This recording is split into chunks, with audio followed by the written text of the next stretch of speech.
Em, Selamat datang di penjelajahan mendalam kita kali ini. Sebelum kita benar-benar menyelam ke materi, saya ingin mengajak Anda memikirkan sesuatu sejenak. Sesuatu yang mungkin sering kita rasakan sehari-hari ya. Betul.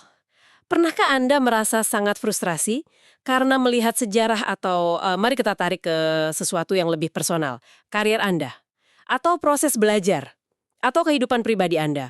Rasanya kok tidak pernah bergerak maju dalam satu garis lurus. Iya, kayak maju selangkah, mundur dua langkah gitu kan. Nah, persis. Maksud saya, terkadang Anda merasa ada kemajuan luar biasa. Anda melangkah maju 2 atau 3 langkah, tapi kemudian tiba-tiba ada masalah dan rasanya ditarik mundur lagi ke titik awal. Dan rasa frustrasi itu sebenarnya sangat wajar. Kita sering menyalahkan diri sendiri karena siklus itu, padahal Padahal mungkin alat ukurnya yang salah, kan? Kalau Anda pernah merasa kebingungan karena hal itu, penjelajahan kita hari ini mungkin akan mengubah cara Anda memandang dunia secara permanen. Misi kita hari ini sangat jelas. Kita akan membongkar asumsi paling dasar tentang bagaimana kita memandang waktu, sejarah, dan perubahan. karena selama berabad-abad kita itu diajarkan untuk mengukur dunia dengan semacam penggaris sejarah yang sangat kaku. Padahal realitas dunia ini mungkin sama sekali tidak berbentuk garis lurus. Bener banget.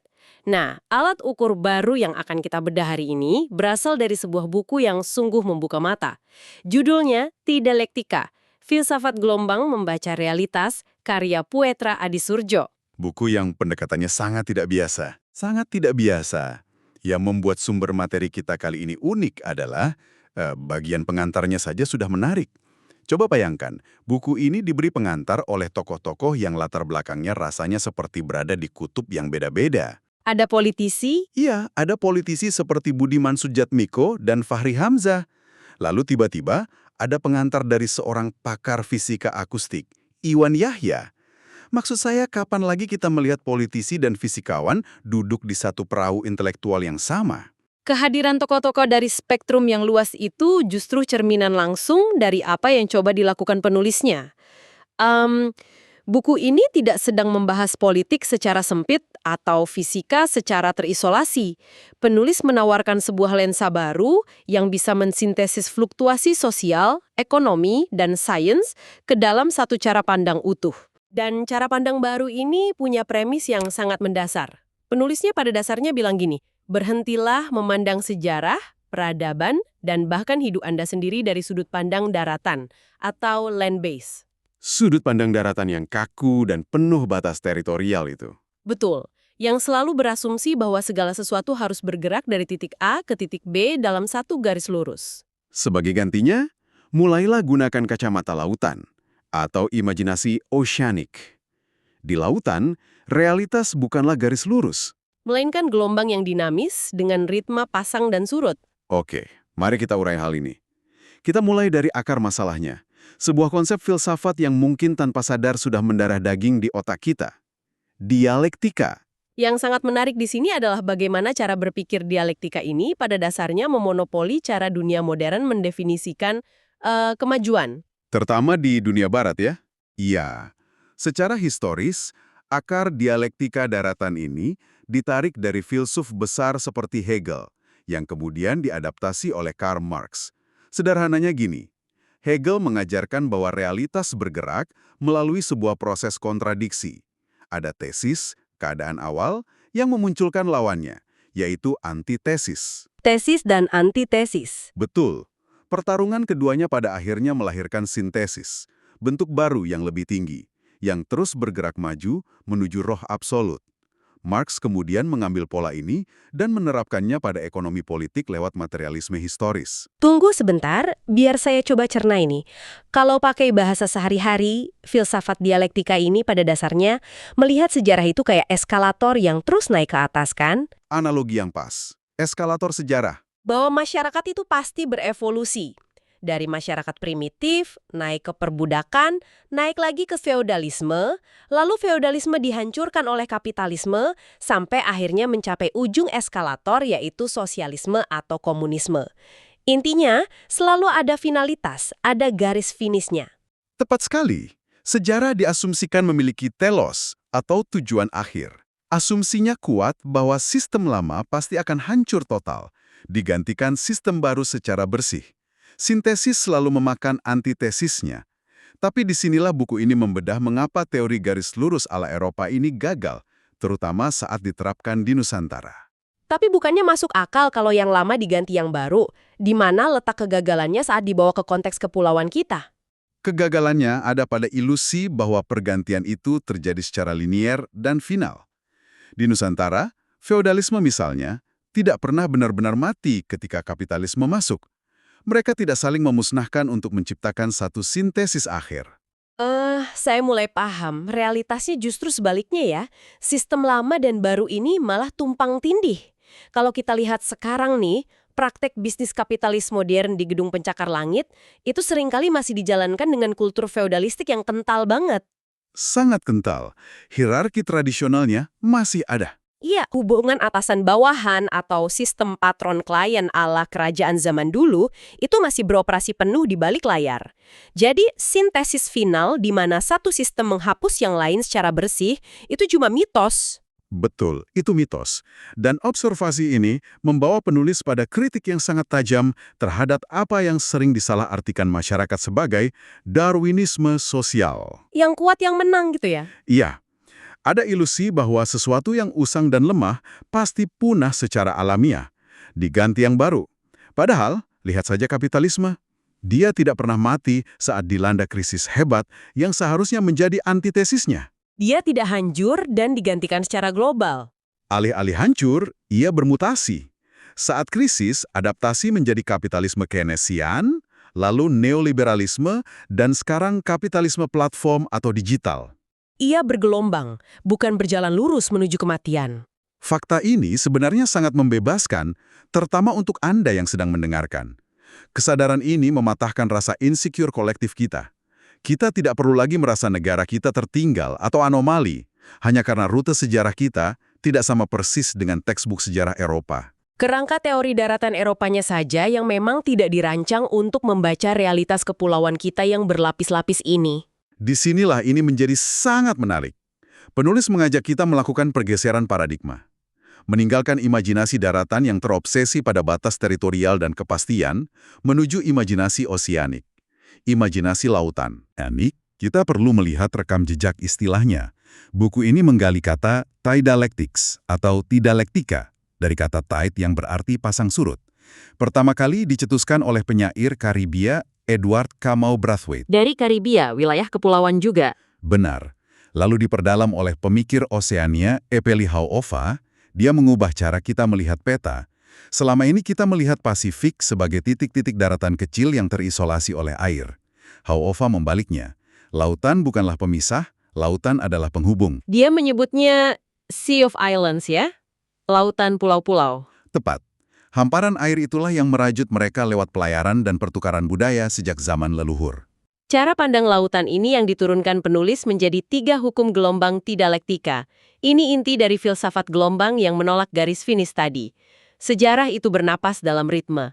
Dan ritme pertama adalah fase pasang atau emergence. Fase akumulasi dan ekspansi energi sosial.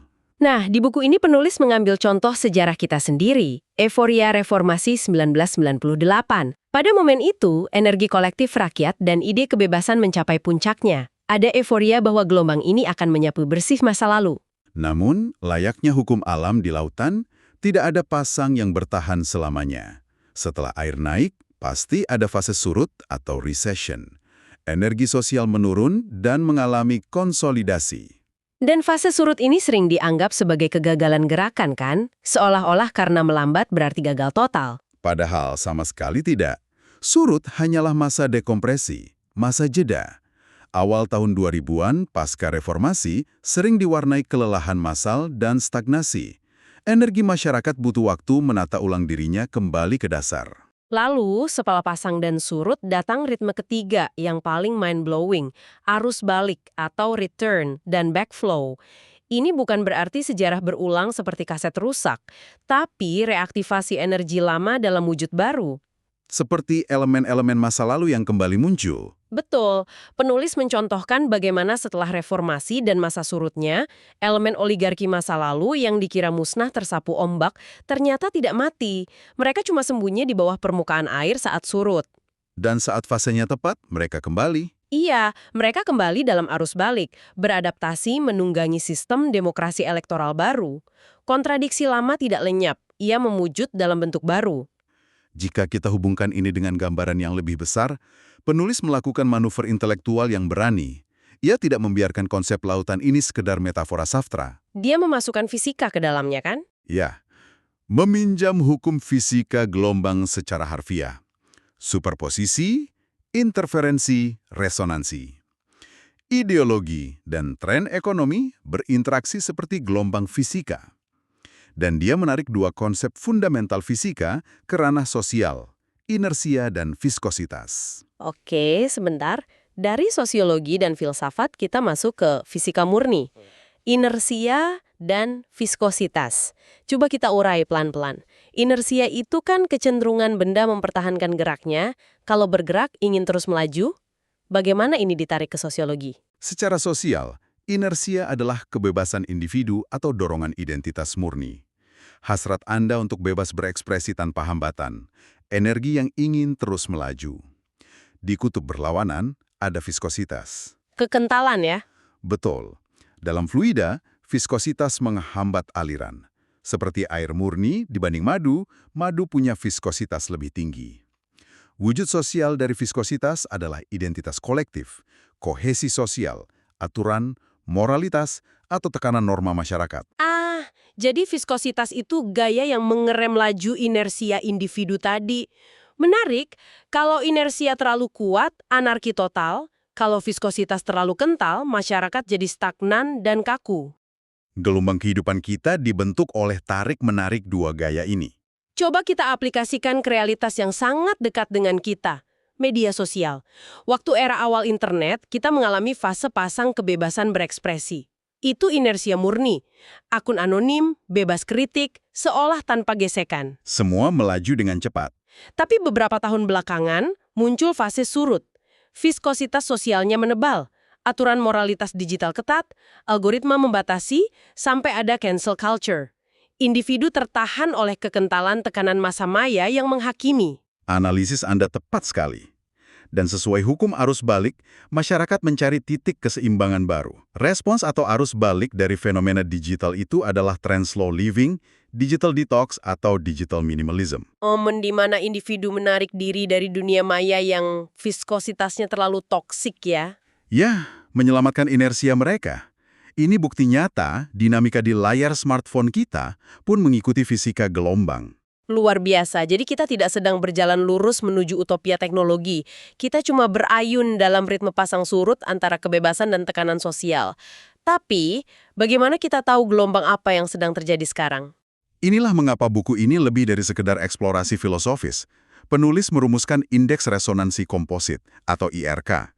Ini kerangka kuantitatif untuk mengukur apakah gelombang di berbagai sektor ekonomi, politik, media sedang selaras atau bertabrakan. Sinkronisasi gelombang. Kalau selaras, ombak kecil bergabung jadi gelombang raksasa. Persis, interferensi konstruktif. Jika arus ekonomi dan politik sinkron, terjadi resonansi besar. Prasyarat perubahan masif seperti tahun 98. Tapi, jika ekonomi bagus sementara kebebasan ditekan, arusnya tidak sinkron. Disonansi. Iya, menghasilkan stagnasi berkepanjangan karena gelombangnya saling meniadakan. Jadi, apa makna dari semua ini untuk cara kita hidup? Kalau fondasi dunia bergetar seperti lautan dan bukan diam seperti daratan, bagaimana kita memposisikan diri secara moral? Disinilah buku menawarkan etika keterhubungan, atau The Ethics of Resonance. Secara moral, kita diimbau melepaskan ambisi menaklukkan dan mengendalikan dunia dengan garis lurus kita. Berhenti memaksakan kehendak. Betul, fokus kita adalah mengasah kepekaan menyimak ritme. Tahu kapan harus berenang maju, mengikuti inersia, dan kapan berdiam diri merangkul viskositas. Ada satu kutipan dari buku ini yang saya catat karena merangkum esensinya. Dunia ini tidak tegak dengan diam, ia bergetar. Dialektika bukan sekedar teori tentang dunia, melainkan frekuensi di mana dunia itu berbicara. Dalam sekali, dan perspektif gelombang ini memberi penjelasan masuk akal kenapa krisis iklim global terjadi saat ini. Karena kita kehilangan ritme dengan bumi. Sangat relevan. Krisis iklim adalah masalah frekuensi. Kita memaksakan garis lurus pertumbuhan ekonomi tanpa henti pada planet yang hidup dengan ritme pasang surut. Tabrakan itu tak terhindarkan. Dan alam punya cara sendiri mengirimkan arus baliknya kepada kita. Baiklah, kita telah menyelami perairan yang sangat dalam hari ini. Intisarinya, kita telah membongkar ilusi garis lurus. Sejarah dan masyarakat kita bernapas layaknya lautan. Selalu ada masa pasang, masa surut, dan arus balik, di mana masa lalu menyapa dalam wujud tak terduga. Memahami ritme lautan ini memberi ketenangan tersendiri bagi saya. Membebaskan dari keharusan fiktif bahwa kita harus selalu maju setiap detik. Kemunduran hanyalah bagian dari napas yang lebih panjang. Sangat setuju. Dan sebagai penutup, saya ingin mengembalikan lensa ini ke renungan personal untuk Anda. Jika narasi besar sejarah mematuhi hukum ritme gelombang, mengapa Anda seringkali begitu kejam menyiksa diri sendiri saat karir atau proses belajar Anda mengalami kemunduran? Jangan terlalu keras pada diri sendiri. Betul. Bagaimana jika kegagalan atau krisis yang Anda rasakan saat ini sama sekali bukan langkah mundur dari garis finish Anda? Bagaimana jika ini hanyalah fase surut alami? Sebuah dekompresi. Yah, dekompresi krusial di mana Anda ditarik mundur sejenak ke dasar, murni demi mengumpulkan energi yang lebih besar untuk melahirkan arus balik paling kuat dalam hidup Anda. Terkadang, Anda harus membiarkan air surut sebelum Anda bisa menciptakan gelombang yang baru. Sebuah pemikiran penutup yang sangat indah. Selamat merenungkan gagasan tersebut. Terima kasih telah menemani kami menyelam, dan sampai jumpa di penjelajahan mendalam kita berikutnya. Teruslah menavigasi gelombang Anda.